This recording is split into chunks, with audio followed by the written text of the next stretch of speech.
The alleged encounter killing of the dreaded gangster Vikas Dubey on Friday has kicked up dust over his not being apparently handcuffed by the police. Against the backdrop of the Supreme Court's disapproving the practice in various orders, calling it inhuman, unreasonable, over harsh and arbitrary. The police, on the other hand, has all along been supporting the handcuffing at various judicial forums on the ground that the practice have been quite helpful in ensuring that a dreaded accused or convict does not flee the custody. A report. The Supreme Court has from time to time issued a slew of directives on the procedure to be followed while handcuffing and under trial, maintaining that the insurance against escape does not compulsorily require handcuffing. According to police, gangster Vikas Dubey was killed after he tried to escape from the spot in Bhoti during his transit from Ujjain to Kanpur when the police vehicle met with accident.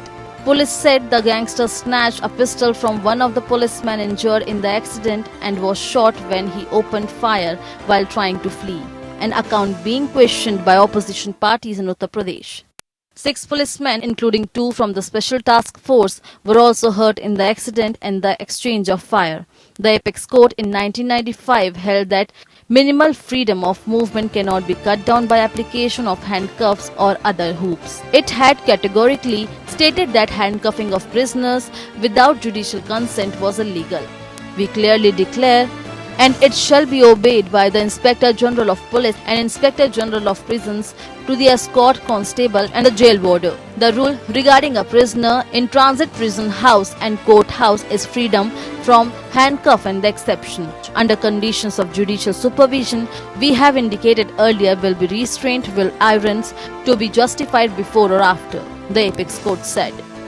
In another case, Prem Shankar Shukla versus Delhi administration, the top court in 1980 made important observation on the issue and said that there was other measure whereby an escort can keep safe custody of a detainee without the indignity and cruelty implied in handcuffs and the iron rods in contraption.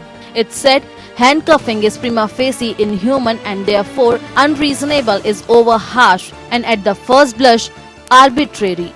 Absent fair procedure and object monitoring to inflict irons is to resort to zoological strategies repugnant to Article 21. Surely the competing claims of securing the prisoner from fleeing and protecting his personality from barbarity have been harmonized.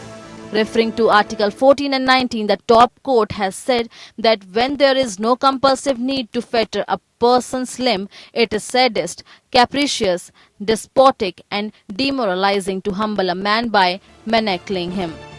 But now with this present incident, the debate over handcuffing criminals while taking them from one place to another has ensued once again. Bureau Report.